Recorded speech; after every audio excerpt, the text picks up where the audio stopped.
Hi, ನನ್ನ ಹೆಸರು ನರೇಂದ್ರ. ನೀವು ನೋಡ್ತಾ ಇದ್ದೀರಾ tech report Kannada YouTube channel. ಇವತ್ತಿನ ವಿಡಿಯೋದಲ್ಲಿ VU ಸಿನಿಮಾ ಟಿವಿನಾದರೆ ಅನ್ಬಾಕ್ಸಿಂಗ್ ಮಾಡೋಣ. ಈ ಬೆಲೆಗೆ ಇದನ್ನು ತಗೋಬೋದಾ ಬೇಡವಾ ಅಂತ ಪ್ರತಿಯೊಂದು ಈ ವಿಡಿಯೋದಲ್ಲಿ ಡಿಸ್ಕಸ್ ಮಾಡೋಣ.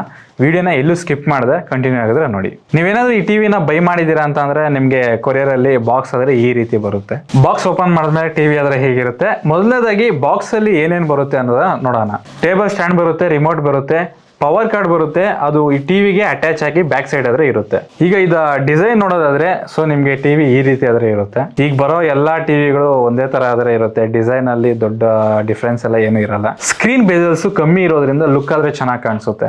ಬಾಟಮ್ ನಲ್ಲಿ ನಮ್ಗೆ VU ಲೋಗೋ ಆದ್ರೆ ಇರುತ್ತೆ ಅಂಡ್ ಬ್ಯಾಕ್ ಸೈಡ್ ನಮ್ಗೆ ಪೋರ್ಟ್ ಗಳಾದ್ರೆ ಕೊಟ್ಟಿರ್ತಾರೆ. ಇನ್ನು ಇದರ ಬ್ಯಾಕ್ ಸೈಡ್ ಅಲ್ಲಿ ಯಾವ್ಯಾವೆಲ್ಲ ಪೋರ್ಟ್ ಗಳು ಬರ್ತವೆ ಅಂತ ನೋಡ್ಕೊಳ್ಳೋದಾದ್ರೆ ಹೆಡ್ಫೋನ್ ಜಾಕ್ ಒಂದು ಪೋರ್ಟ್ ಒಂದು ಬರುತ್ತೆ, 3 HDMI ಪೋರ್ಟ್ ಬರುತ್ತೆ, 2 USB ಪೋರ್ಟ್ ಬರುತ್ತೆ ಮತ್ತು RJ45 ಪೋರ್ಟ್ ಒಂದು ಬರುತ್ತೆ ಮತ್ತು RF ಇನ್ ಬರುತ್ತೆ, ಆಪ್ಟಿಕಲ್ ಔಟ್ ಬರುತ್ತೆ. ಇಷ್ಟು ಪೋರ್ಟ್ಗಳು ನಮಗೆ ಬರ್ತವೆ. ಇನ್ನು ಬಿಲ್ಡ್ ಕ್ವಾಲಿಟಿ ಬಗ್ಗೆ ಮಾತನಾಡಿದ್ರೆ ನಮಗೆ ಬ್ಯಾಕ್ ಸೈಡು ಎಲ್ಲ ಮೆಟಲ್ ಆದ್ರೆ ಯೂಸ್ ಮಾಡಿದ್ದಾರೆ, ಬಟ್ ಮದರ್ ಬೋರ್ಡ್ ಇರುತ್ತಲ್ಲ ಅಲ್ಲಿ ಮಾತ್ರ ಇವರು ನಮಗೆ ಪ್ಲಾಸ್ಟಿಕ್ನಾದ್ರೆ ಯೂಸ್ ಮಾಡಿದ್ದಾರೆ.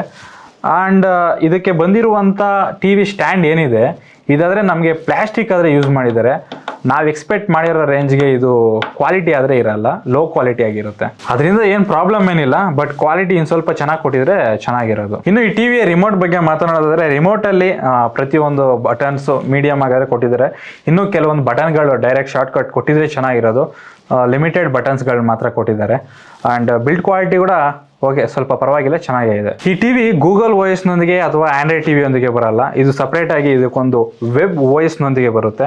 ಅದು LG ಕಂಪ್ನಿ ಅವ್ರದ್ದು ವೆಬ್ OS ಅನ್ನೋದು. ಆಲ್ಮೋಸ್ಟ್ ಎಲ್ಲ ಅಪ್ಲಿಕೇಶನ್ಗಳು ಇದರಲ್ಲೂ ಇರುತ್ತೆ. ಇನ್ನು ವೆಬ್ OS ಬಗ್ಗೆ ಮಾತಾಡ್ಕೊಳ್ಳೋದಾದ್ರೆ ನಮಗೆ ಇದಕ್ಕೆ ಕನೆಕ್ಟ್ ಮಾಡ್ಕೊಂಡು ಯೂಸ್ ಮಾಡೋಕ್ಕೆ ಥಿಂಕ್ಯೂ ಅಂತ ಒಂದು ಆ್ಯಪ್ ಬರುತ್ತೆ. ಅದು ಅಂದರೆ ಸ್ಯಾಮ್ಸಂಗಲ್ಲಿ ನಮಗೆ ಸ್ಮಾರ್ಟ್ ಥಿಂಗ್ಸ್ ಆ್ಯಪ್ ಅಂತ ಹೇಗಿರುತ್ತೋ ಹಾಗೆ ಇದಕ್ಕೆ ಥಿಂಕ್ಯೂ ಅಂತ ಒಂದು ಆ್ಯಪ್ ಬರುತ್ತೆ. ಅದರ ಮುಖಾಂತರ ರಿಮೋಟಲ್ಲಿ ಮಾಡಬೇಕಾದಂಥ ಪ್ರತಿಯೊಂದು ಕೆಲಸನೂ ನಾವು ಆ್ಯಪಲ್ಲಿ ಮಾಡ್ಬೋದು. ಓವರ್ ಆಲ್ ಇದರ UI ಬಗ್ಗೆ ಮಾತಾಡ್ಕೊಳ್ಳೋದಾದರೆ ನಮಗೆ ಯೂಸ್ ಮಾಡೋವಾಗ ಲಿಟಿಲ್ ಬಿಟ್ ಆದರೆ ಲ್ಯಾಗ್ ಆದರೆ ಇದೆ. ನೀವು ಪಿಕ್ಚರ್ ವಿಡಿಯೋಸ್ ನೋಡ್ತಾ ಇದ್ದಷ್ಟು ನಿಮಗೆ ಯಾವುದೇ ಲ್ಯಾಗ್ಸ್ ಆದರೆ ಇರಲ್ಲ. ಒನ್ಸ್ ನೀವು ಚೇಂಜಸ್ ಒಂದು ಆ್ಯಪಿಂದ ಮತ್ತೊಂದು ಆ್ಯಪ್ಗೆ ಹೋಗೋವಾಗ ಅಥವಾ ನೀವು ಏನಾದರೂ ಒಂದು ಓಪನ್ ಮಾಡಿದ್ದೀರಾ ಅಂತಂದರೆ ಓಪನ್ ಆಗೋದು ಸ್ವಲ್ಪ ಲೇಟ್ ಆಗುತ್ತೆ ಅಥವಾ ನಿಮಗೆ ಲ್ಯಾಗ್ ಆದರೆ ನಿಮಗೆ ನೋಟಿಸ್ ಮಾಡ್ತೀರಾ. ಇನ್ನು ಮೇಯ್ನಾಗಿ ಟಿವಿಯ ಡಿಸ್ಪ್ಲೇ ಬಗ್ಗೆ ನೋಡೋದಾದ್ರೆ ಇದು 43 ಇಂಚ್ 4K IPS ಪ್ಯಾನೆಲ್ ಅಂದ್ರೆ ಯೂಸ್ ಮಾಡಿದ್ದಾರೆ. IPS ಪ್ಯಾನೆಲ್ ಆಗಿರೋದ್ರಿಂದ ನಮಗೆ ಕಲರ್ಸು ಬೆಟರ್ ಆಗಾದ್ರೆ ಇರುತ್ತೆ. MEMC ಟೆಕ್ನಾಲಜಿ ಇರುತ್ತೆ ಮತ್ತು ಗೇಮಿಂಗ್ ಮೋಡ್ ಇರುತ್ತೆ, ALM ಸಪೋರ್ಟ್ ಇರುತ್ತೆ ಮತ್ತು ಓವರ್ ಆಲ್ ಡಿಸ್ಪ್ಲೇ ಬಗ್ಗೆ ನೋಡ್ಕೊಳ್ಳೋದಾದ್ರೆ ನಾವು ಯೂಸ್ ಮಾಡಿದ್ದು 10 ದಿನ, ಇನ್ನೂ ಸ್ವಲ್ಪ ದಿನ ಯೂಸ್ ಮಾಡಿದ್ಮೇಲೆ ಡೆಪ್ತ್ ರಿವ್ಯೂ ಅಲ್ಲಿ ಪ್ರತಿಯೊಂದು ಟಿವಿನೂ ಹೇಳ್ತೀವಲ್ಲ ಆವಾಗ ಇದ್ರ ಬಗ್ಗೆ ಕೂಡ ಒಂದು ಡೀಟೇಲ್ ಆಗಿದ್ರೆ ಇನ್ನೂ ಸ್ವಲ್ಪ ಹೇಳ್ತೀವಿ. ಈಗ 10 ದಿನ ಯೂಸ್ ಮಾಡಿದ್ರಲ್ಲ ಹೇಗಿದೆ ಹೇಳಿ ಅಂತ ಅಂದ್ರೆ ಕಲರ್ ಸ್ವಲ್ಪ ಪಂಚಿಯರ್ ಆಗಿರುತ್ತೆ, 350 ನಿಟ್ಸ್ ಬ್ರೈಟ್ನೆಸ್ ಇರುತ್ತೆ. ಓವರ್ ಬ್ರೈಟ್ನೆಸ್ ಇರೋದ್ರಿಂದ ಬ್ಲ್ಯಾಕ್ ಕಲರ್ಸ್ ನಿಮಗೆ ಕ್ಲಿಯರ್ ಆಗೋದೇ ಕಾಣಲ್ಲ. ಈ ಡಿಸ್ಪ್ಲೇಯಲ್ಲಿ ನಿಮ್ಗೆ ಏನಾದ್ರು ಬ್ಲ್ಯಾಕ್ಸ್ ನೋಡೋದಾದ್ರೆ IPS ಪ್ಯಾನೆಲ್ ಆಗಿರೋದ್ರಿಂದ ನಿಮಗೆ ಬ್ಲ್ಯಾಕ್ಸು ಸ್ವಲ್ಪ ಕಮ್ಮಿ ಇರುತ್ತೆ. ಲೋ ಲೈಟ್ನಲ್ಲಿ ನೀವೇನಾದರೂ ಪಿಕ್ಚರ್ಸ್ನ ನೋಡ್ತಾ ಇರ್ತೀರಾ ಅಂತಂದರೆ ನಿಮಗೆ ಬ್ಲ್ಯಾಕ್ ಅನ್ನೋದು ಡೀಪ್ ಬ್ಲ್ಯಾಕ್ ಇರಲ್ಲ, ಸ್ವಲ್ಪ ಗ್ರೇ ಕಲರ್ ಆದರೆ ಕಾಣಿಸ್ತಾ ಇರುತ್ತೆ. ಓವರ್ ಆಲ್ ಪಿಕ್ಚರ್ಗೆ ರೇಟಿಂಗ್ ಕೊಡಿ ಅಂತಂದರೆ ಇದು ಬಜೆಟ್ನಲ್ಲಿ ಬರೋದ್ರಿಂದ ಈ ಬೆಲೆಗೆ ಈ ಕ್ವಾಲಿಟಿ ಚೆನ್ನಾಗೇ ಇದೆ. ಬಟ್ ಫುಲ್ ರಿವ್ಯೂಗಾದರೆ ವೆಯ್ಟ್ ಮಾಡಿ. ಇನ್ನು ಈ ಟಿವಿಯ ಸ್ಪೀಕರ್ ಬಗ್ಗೆ ನೋಡೋದಾದ್ರೆ 50 ವಾಟ್ಸ್ ಸ್ಪೀಕರ್ ಆದರೆ ಯೂಸ್ ಮಾಡಿದ್ದಾರೆ. 50 ವಾಟ್ಸ್ ಯೂಸ್ ಮಾಡಿರೋದ್ರಿಂದ ನಿಮಗೆ ಕ್ವಾಲಿಟಿ ಅನ್ನೋದು ಬೆಟರ್ ಆಗಿರುತ್ತೆ, ಬಟ್ ನಿಮಗೆ ಲೌಡ್ನೆಸ್ ಅನ್ನೋದು ಜಾಸ್ತಿ ಇರಲ್ಲ. ನಾರ್ಮಲ್ ಆಗಿದ್ರೆ ಮೀಡಿಯಮ್ ಆಗಿದ್ರೆ ಇರುತ್ತೆ. ಆಡಿಯೋನಲ್ಲಿ ಟ್ರಬಲ್ಸ್ ನಿಮಗೆ ಚೆನ್ನಾಗಿರುತ್ತೆ, ಬೇಸ್ ತುಂಬ ಮಿನಿಮಲ್ ಆಗಿರುತ್ತೆ.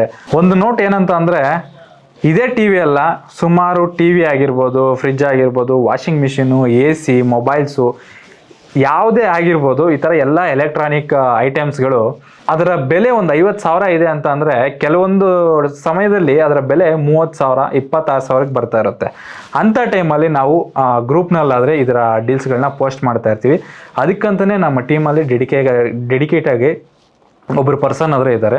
ಅವರು ಡೈಲಿ ಅಮೆಝಾನು ಮತ್ತು ಫ್ಲಿಪ್ಕಾರ್ಟ್ನಲ್ಲಿ ಪ್ರೈಸ್ ಆದರೆ ಟ್ರ್ಯಾಕ್ ಮಾಡ್ತಾ ಇರ್ತಾರೆ. ಸೊ ಯಾವಾಗಾದರೆ ಕಮ್ಮಿಗೆ ಬರುತ್ತೋ ಆವಾಗ ಗ್ರೂಪಲ್ಲಿ ಪ್ರೀಮಿಯಂ ಗ್ರೂಪಲ್ಲಾದರೆ ಅಪ್ಡೇಟ್ ಮಾಡ್ತಾರೆ. ಸೊ ನೀವು ಅಂಥ ಆಫರ್ಗಳನ್ನ ಮಿಸ್ ಆಗಬಾರ್ದು ಅಂತಂದರೆ ಡಿಸ್ಕ್ರಿಪ್ಷನಲ್ಲಿ ಟೆಲಿಗ್ರಾಮ್ ಗ್ರೂಪ್ ಲಿಂಕ್ ಆದರೆ ಇರುತ್ತೆ. ನೀವು ಅಲ್ಲಿ ಜಾಯ್ನ್ ಆದರೆ ನಿಮಗೆ ಆಫರ್ಸ್ ಬಂದಾಗ, ಬೆಸ್ಟ್ ಆಫರ್ಸ್ ಬಂದಾಗ ಮಾತ್ರ ಅಲ್ಲಿ ಪೋಸ್ಟ್ ಮಾಡ್ತಾರೆ.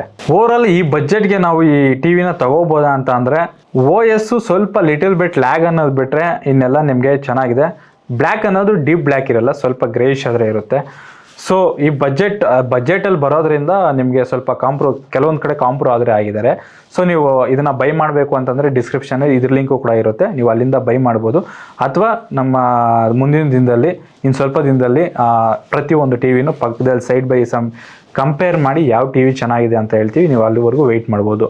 ಸೊ ಇದು ಇವತ್ತಿನ ವೀಡಿಯೋ. ನಿಮ್ಗೆ ಏನಾದರೂ ಈ ವಿಡಿಯೋ ಇಷ್ಟ ಆಗಿದ್ರೆ ಲೈಕ್ ಮಾಡಿ, ನಮ್ಮ ಚಾನಲ್ ಇನ್ನೂ ಸಬ್ಸ್ಕ್ರೈಬ್ ಮಾಡ್ಕೊಂಡಿಲ್ಲ ಅಂತ ಸಬ್ಸ್ಕ್ರೈಬ್ ಮಾಡ್ಕೊಳ್ಳಿ. Thank you for watching.